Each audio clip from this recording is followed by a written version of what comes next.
बिस्मिल्लाहिर्रहमानिर्रहीम। अस्सलाम वालेकुम नाज़रीन, आप देख रहे हैं अमरा न्यूज़ और मुझे कहते हैं खालिद बेग। आज मैं लाहौर ज़मान पार्क में मौजूद हूँ, जहाँ पर ज़मान पार्क में एक भूख हड़ताली कैंप लगाया गया है।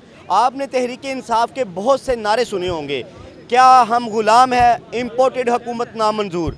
आज इस ज़मान पार्क लाहौर में एक नया नारा मुतारफ़ करवाया गया है कि इम्पोर्टेड कैंडिडेट नामंजूर। और यहाँ पर मैं मौजूद हूँ, मेरे पीछे आप देख सकते हैं कि PP 141 के कैंडिडेट हैं जो काफ़ी तादाद में यहाँ पर भूख हड़ताली कैंप लगा के मौजूद हैं और एहतजाज किए हुए हैं। उनसे बात करेंगे कि ये क्या मकसद है इनका, किस वजह से जो है इन्होंने यहाँ पर भूख हड़ताली कैंप लगाया। अस्सलाम वालेकुम। वालेकुम सलाम। क्या नाम है जी?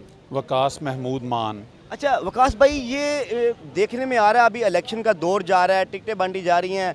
पहले नारा चल रहा था जी इम्पोर्टेड हुकूमत नामंजूर, अभी आपने एक नया नारा मुतारफ़ करवाया जी इम्पोर्टेड कैंडिडेट मंजूर। ये क्या वजह है कि आपको इस हद तक जाना पड़ा कि आप यहाँ पर भूख हड़ताली कैंप लगा के बैठ गए?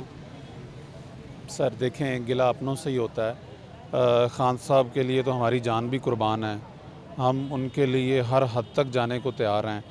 हमें ये महसूस होता है, मुझे और मेरे हलके के जो पार्टी वर्कर्स हैं, कि जो हलके की असल सिचुएशन है वो खान साहब तक नहीं पहुंचाई गई। जिस बंदे को टिकट दिया गया है वो उसको इम्पोर्टेड कैंडिडेट हम इसलिए कह रहे हैं कि वो हलके में नहीं रहता, वो लाहौर इस्लामाबाद रहता है, कभी कभार वहाँ पे चक्कर लगा लेता है। तो लोगों, वो एक मकबूल लीडर नहीं है, मकबूल आदमी नहीं है हलके में। सो हमारा सिर्फ इतनी गुजारिश है, कोई ब्लैकमेलिंग नहीं है। कई लोग कह रहे थे आप ब्लैकमेल कर रहे हैं। नो, हम ब्लैकमेल थोड़ी कर रहे हैं, हम तो बाहर आके इधर आराम से बैठे हैं और इतनी गुजारिश कर रहे हैं कि ये नहीं कि वकास मान को टिकट दे दें। नो, हम कह रहे हैं कि सर उससे वापस ले लें, आप हल्के में एक जेन्युइन सर्वे करवा लें इंडिपेंडेंट, बाकी लोगों के भी इंटरव्यू कर लें, मेरे अलावा और भी कैंडिडेट हैं, जो मेरिट पे आता है, जैद बकर सैद जो भी है उसको टिकट दे दें। अच्छा, अभी वकास भैया कह रहे थे कि खान साहब को असल हक़ाइक़ नहीं पहुंचाए जाते, उनको नहीं इल्म में है कि क्यों बंदा। लेकिन इस दफ़ा खान साहब ने ये कहा था कि टिकट जो है वो मैं खुद दूंगा, इंटरव्यू करने के बाद टिकट दूंगा। तो ये आप समझते नहीं उनको इस बात का इल्म है? असल में इंटरव्यू हुए नहीं, सारे हलकों के हो नहीं सके। जब उन्होंने इंटरव्यू स्टार्ट किए तो जो मेरे इल्म में है कि PP 1 से लेके PP 113 तक शायद इंटरव्यू हुए हैं। हमारा डिस्ट्रिक्ट PP 135 से स्टार्ट होता है, तो हमारे डिस्ट्रिक्ट में तो इंटरव्यू नहीं हुए।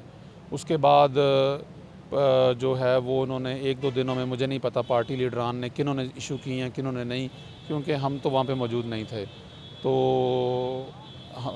I can't really say anything about it. अच्छा, एक और बात में जो है लोगों के इस वक्त जहन में है कि जिस तरह आज एक ऑडियो लीक जो है वो हुई है, जिस तरह वो टिकटों की बोलियां लग रही हैं, जिस तरह वो साकिब निसार साहब के बेटे के भी ऑडियो लीक हुई है, क्या ये वही मामला सारा तो नहीं चलता आ रहा कि ऐसी टिकटें बांटे जा रहे हैं? देखिए, मेरा ख्याल है ये जो ऑडियो लीक्स है ना, इसका तो सीज़न चल रहा है काफ़ी देर से। ये चाहे PTI के लोगों की हो रही हैं, किसी और की हो रही हैं, बहुत सारे लोगों की हुई हैं। जस्टिस क़य्यूम की भी हुई थी शहबाज शरीफ के साथ, मेरा ख्याल, और वो काफ़ी पुरानी है। I think this is not an admissible evidence in court. मैं वकील नहीं हूँ, लेकिन अगर होता तो शायद किसी के ख़िलाफ़ अभी तक कोई केस या कोई आ चुका होता, कोई ना कोई अदालत का कोई ना कोई जो है फ़ैसला आ चुका होता।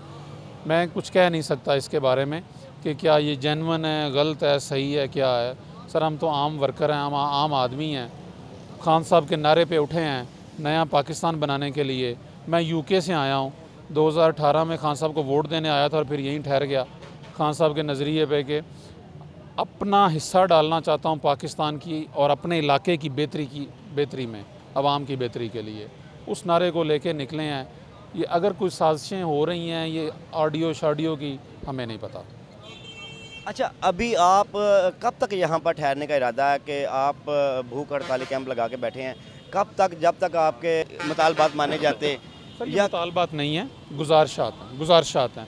लीडर से जो है ना मुतालबे नहीं किए जाते, गुजारिशात हैं दो कि एक उसकी टिकट वापस ले लें सर, और हम आपको कुछ एविडेंस देते हैं कि उसने कुछ फॉर्जरी की है डॉक्यूमेंट्स में, और आप उसको रिव्यू कर लें, बाकी लोगों को भी सुन लें, मेरिट पे फैसला कर दें। नहीं, अगर टिकट वापस नहीं होती तो मैं ये चाह रहा हूँ कि आप यहीं बैठेंगे। नहीं, हम बैठे हैं इंशाल्लाह, और मुझे नहीं लगता खान साहब हमारे बाप की जगह हैं।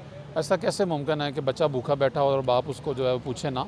मुझे बड़ी उम्मीद है कि बड़ी जल्दी ही हमारी सुनवाई हो तो जाएगी। अभी तक कोई आला क़यादत की जानब से अंदर से आपसे कोई मुज़ाकरात करने के लिए आया या कोई आपकी बात नहीं, सुनने अभी के लिए? तक तो मेरे से नहीं किसी ने रब्ता किया। मैंने सुना है कि काफ़ी अंदर मीटिंग शीटिंग्स भी चल रही हैं और I know he is a busy person, लेकिन कोई हमें ज़्यादा टाइम भी नहीं हुआ, अभी चंद घंटे हुए हैं यहाँ बैठे हुए। कोई ऐसा मामला नहीं है, हम तो 126 दिन जो है वो धरने में बैठ गए थे, तो ये तो अभी चंद घंटे हुए हैं। जी, बिल्कुल। इस वक्त वक़ार साहब की आपने बात सुनी, वो कह रहे थे कि जब तक हमारे गुज़ारिशात नहीं मानी जाती हम तब तक यहीं बैठे हैं और हमें उम्मीद है कि हमारे हलके की आवाम की भलाई के लिए कोई ना कोई हल निकाला जाएगा। इसी के साथ अपने मेज़बान खालिद बेग को इजाज़त दीजिए। अल्लाह हाफ़िज़।